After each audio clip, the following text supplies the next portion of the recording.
Hello everyone and welcome back to Math Bold Master. আৰম্ভ কৰোঁ আমাৰ আজিৰ সেশনটো। তো আজিৰ সেশনটো হ'ব এটা প্ৰেক্টিস সেশন। তো আমি কমন ডিনোমিনেটৰ্ছৰ বিষয়ে অলৰেডি ডিসকাস কৰিলোৱে। তো আৰম্ভ কৰোঁ আমাৰ আজিৰ সেশনটো। First question. We have two fractions 3/4 and 7/6 বা আমি ক'ব পাৰোঁ 3/4 and 7/6 and we want to rewrite them so that they have a common denominator and whole number numerators. তো আমি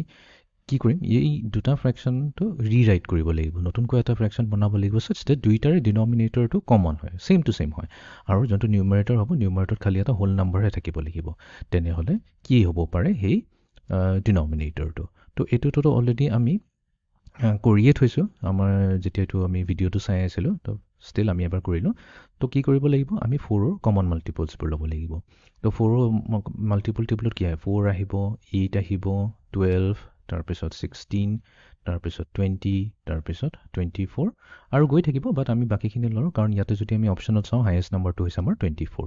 ঠিক তেনেকৈ আমি 6 ৰ কমন মাল্টিপলছ বুলিও নোট কৰি ল'ব পাৰিম 6 1 is 6 6 2 is 12 6 3 is 18 6 4 is 24 আৰু বাকিবোৰ থাকিব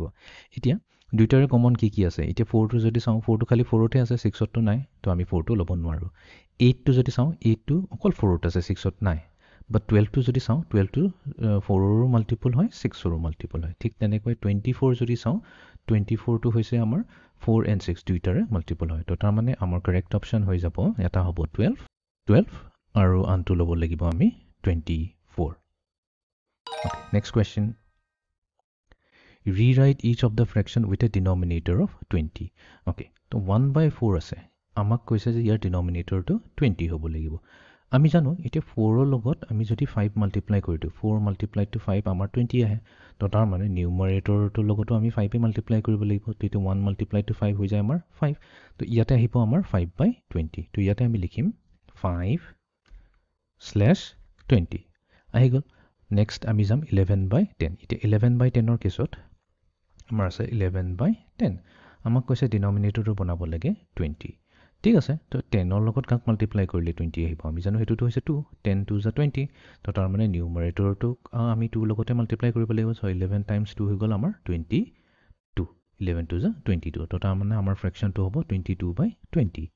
তো আমি লিখিম 22 divided by 20 ঠিক আছে এটা দুইটাৰ ডিনোমিনেটৰ সেম টু সেম হৈ গল আমি এটা চেক কৰি লওঁ ওকে নেক্সট কোৱেশ্চন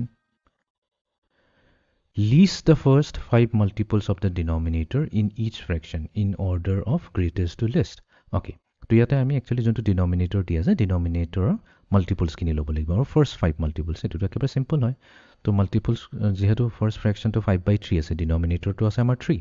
তো 3 multiples কি হ'ব 3 1 is 3 3 2 is 6 3 3 is 9 তাৰপিছত 3 4 is 12 3 5 is 15 ঠিক তেনেকৈ next denominator to আহি যাও 1/4 fraction to denominator is 4 to 4 multiple table ki aibo 4 1 is 4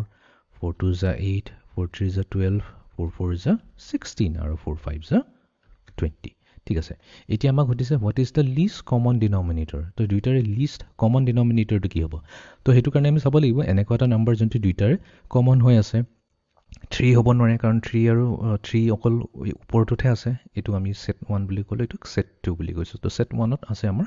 3 but set 2 ত নাই তো এটো আমি ল'ব নোৱাৰো 6 যদি চাও 6 to set 1 ত আছে বাট 2 ত নাই 9 এটা 9 to 1 ত আছে বাট 2 ত নাই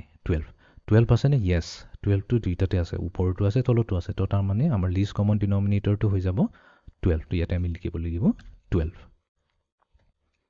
ঠিক আছে এতিয়া আমি যাও লাষ্ট কোৱেশ্চনটো লৈ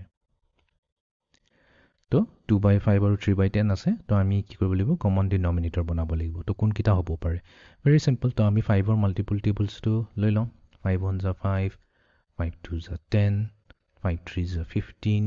তাৰপিছত 5 4 is 20 আৰু গৈ থাকিব বাট আমি যেহেতু দেখাই পাইছো হাইয়েষ্ট নাম্বাৰ 20 হয় তো 20 ওপৰত আৰু আমি নিলিখি লব নেক্সট আমি 10 ৰ টেবুলটো লৈ লওঁ 10 ৰ টেবুলত আছে 10 20 30 বাট যেহেতু 30 হাইয়েষ্ট আমি 20 তে ৰখি গলো এতিয়া দুটা যদি কম্পেয়াৰ কৰো আমাৰ কি কমন আছে 10 কমন আছে আৰু 20 কমন আছে তো তাৰ মানে এইগিটাই হৈ যাব আমাৰ কমন ডিনোমিনেটৰ 10 আৰু 20 তো আমি সিলেক্ট কৰিম 10 and 20